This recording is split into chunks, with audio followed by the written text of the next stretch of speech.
New information about a person of interest in Sunday's triple murder that took the lives of 2 women and a baby. 2 other victims were wounded. We received this mugshot of 21-year-old David Anderson. Police say he has not been cooperative, banging his head inside a police cruiser and making suicidal threats. Officers say he's the boyfriend of 18-year-old Zaisha Burnham. Her mother now tells News 4 Jax her daughter was pregnant and she wants justice. If the guy knows something, I wanted him at least, be able to give a chance to tell what really happened. What about my unborn grandbaby? And in the past hour, we received these still photos taken with surveillance cameras near the scene of Sunday's shooting just down the road from Cleveland Arms Apartments. Right now, detectives are calling these people witnesses, and they're asking for help identifying them so they can be questioned. As family members demand justice right now, that person of interest is on a suicide watch at the Duval County Jail. David Anderson was arrested at the end of a SWAT standoff this morning in Moncrief Park. Channel 4's Heather Lee has more from the families of the victims, but we begin with Channel 4's Scott Johnson, who spoke with Sheriff Williams about the status of the investigation. Scott.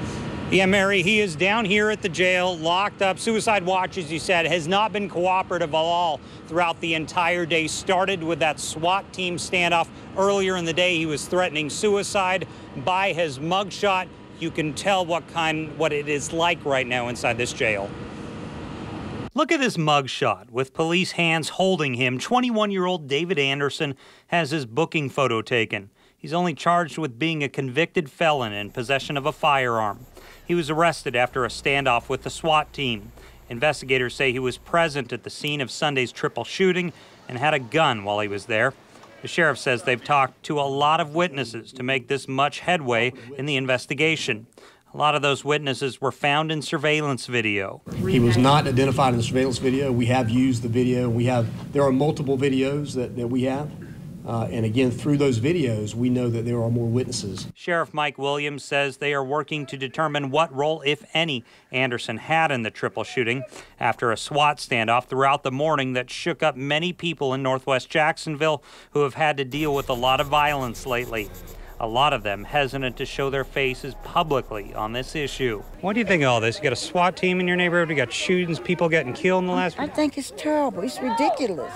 I wish they do something about this because we're not brought up, we're not the people that our city has not been through this much turmoil in a long time. We know Anderson has a juvenile record, which includes assault on a police officer.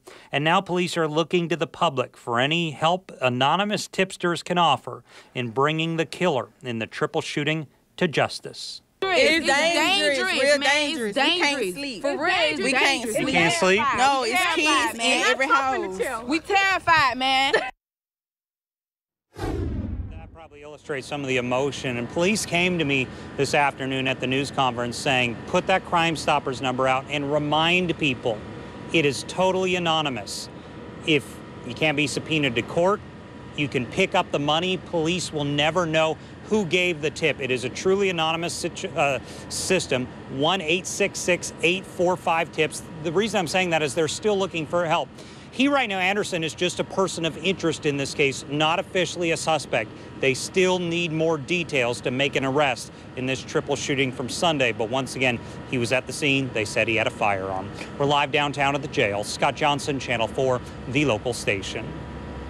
We've been looking into David Anderson's criminal background. The 21-year-old was arrested in 2013 for possession of marijuana, assault on a police officer, resisting police, and possession of a firearm by a delinquent adult. That means he has at least one felony arrest as a juvenile. He served 2 years in prison and was released in July 16th of this year. Again, Anderson is the boyfriend of 18-year-old Zaisha Burnham, one of the victims of the triple murder, and named a person of interest in the investigation. He was placed at the scene by multiple witnesses. Tonight, relatives of the 3 murder victims are reacting to the news of an arrest. Channel 4's Heather Lee just spoke with the family of Kadisha Williams, the mother of the baby who was also shot and killed. Heather?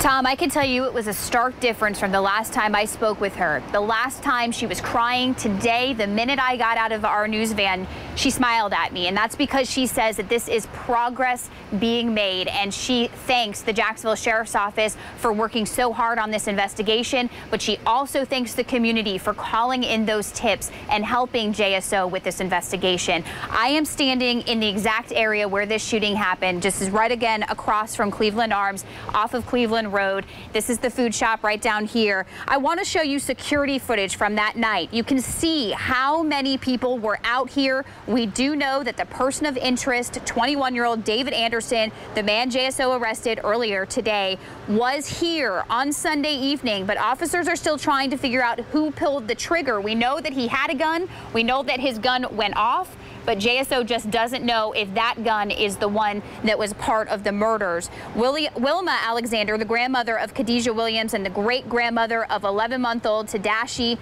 watched the security footage and believes someone knows who did it. When I saw all those people running, which already, that many people, you're going to tell me nobody could identify anybody? Come on. I always had a feeling, and I still do, that they have going to catch this person. I have no doubt about it.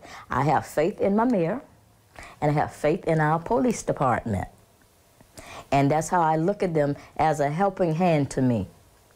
And they have truly been a helping hand to me and my family. I just want this whole ordeal to be done and over with. I want to know the truth of what really happened. You know, and nobody's not saying nothing. It's just a lot of different stories.